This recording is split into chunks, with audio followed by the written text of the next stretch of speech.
Siyanibingelela bazalwane egameni likaJesu namhlanje kuvuka udle sonzelane ekseni sithe uhlephula evini laNkulunkulu. Namhlanje sesingenela ke isigaba sesibili la sikhuluma khona ngekudingelwa kwelibandla ngomnyaka wa 101 to 313 AD. Ngicabanga ukuthi ibandla liyakhumbula nangisafundisa sifundo lesendlulile ukuthi ngachaza kokusiletha incwadi letiya emabandleni lasikhombisa kahle kahle akusitoti incwadi le oyiphatha ngesandla kodwa we were talking about the different periods of the history of the church.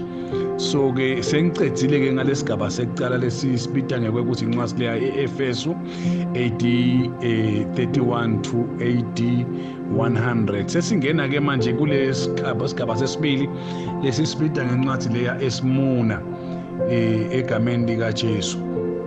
Bazalwane sicala lesigaba lesi ekufeni kwempostoli longuJohane niyamati ke neze siyofika lapha la kwasengena khona empire Constantine waseKatolika waseRoma egameni likaJesu.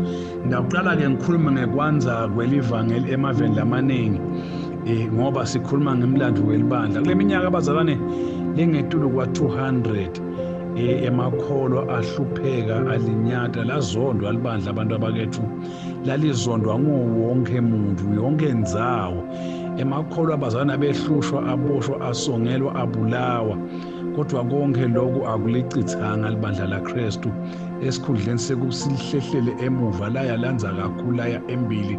Ngicabanga ukuthi ndasikhumbula lesisho lesithi the blood of the martyrs is the seat of the church. The blood of the martyrs is the seat of the church. Lokungukuthi the time bashaya babulawa lalanza kakhulu libandla ngaleso sikhathi leso egameni likaJesu. Emaveni onke bazalwane lalifike khona libandla noma ke livangeli laKristu lifike apostoli lanza livangeli laqhubeka laqina livangeli laze layofika etindzaweni takubo Africa bo Northern Africa lanza kakhulu kwavela abaholi labaningi labadumile bazalwane egameni likaJesu.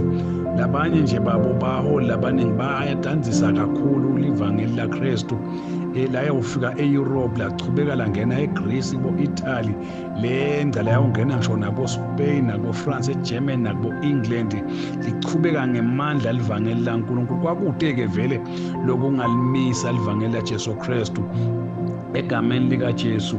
Bantu betive letehlukahlukene batiyekela imikhuba yabo amasiko abo nemihambo yabo bathatha livi laNkulunkulu bathatha livangeli lasomandla lento yaze yahamba yafika ngisho eAfrica la kwagcina kuvuleke khona iBible College lapha ko-Alexandria eAfrica abantu abakethu leso sikolo leso sasita kakhulu sisita ekuchubeni livangeli. Abanye baholi balo nje siyabati kakhulu ikakhulu sibathi ngetincwadi eziningi labe batibhalela inkolo yemaKristu bayichazisisa labe kadume kakhulu nje kuleso sikhathi leso kwakungu-Origen bazalwane wabhala tincwadi eziningi kabi avikela emaKristu azama kuyichaza imfundiso yelibhayibheli.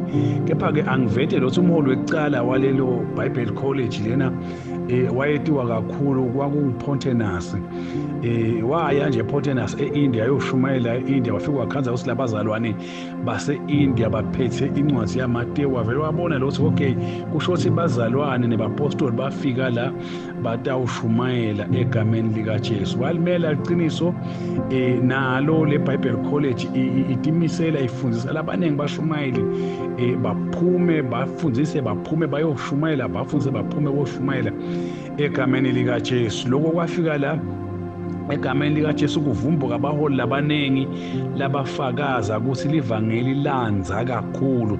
Mhlambe umuntu kulesi sikhathi angake athinze labambalwa bofakazi bekwekuthi livangeli lanza kakhulu egameni likaJesu.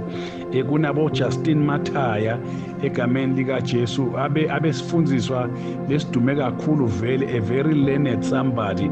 Kepha lokwakumnanzi ngayo noma befunze kangaka wayithatha inkolo yobuKristu waze wafika la khona abhala incwadi letiningi kulenye nje incwadi wakwabhala emagama lathi asikho sive akekho ngisho noma ngabe ngumGreek noma ngabe ngibani longathandazi akhuleke kuJehova umenti wakhe egameni likaJesu. Abecinisa ke lokuthi ke livangeli lifike kuto tonke itive bonke bantu bayathandaza. Lusho silanza kakhulu kugcwele imithandazo emhlabeni. Lomunye ke lengingakhuluma ngaye kwakumTertullian.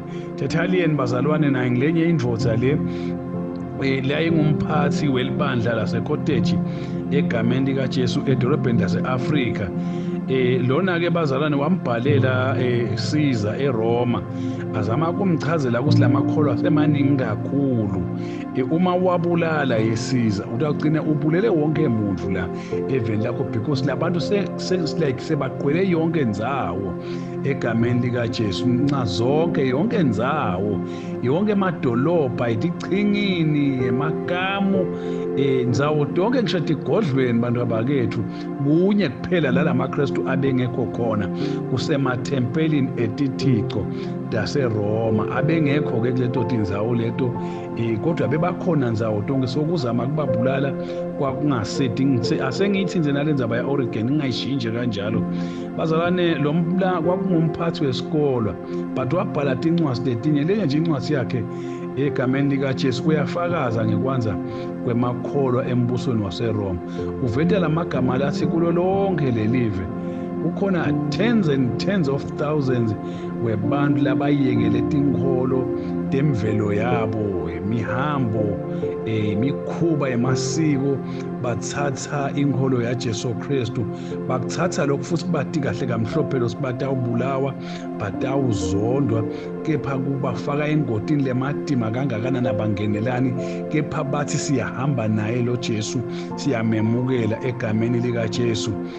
Noma kwakude bafundisi labaningi kangakanani ke abantu labaningi bebatithathela Jesu bambambe batitshele batimisele kakhulu kulandzela lenkolo yaJesu Kristu. uNkulunkulu abetitholela abantu mhlambe umuntu bazana akagcine nekwekuthi kwakungasiwo ke emakholwa kuphela labebona lokuthi livangeli liyanza.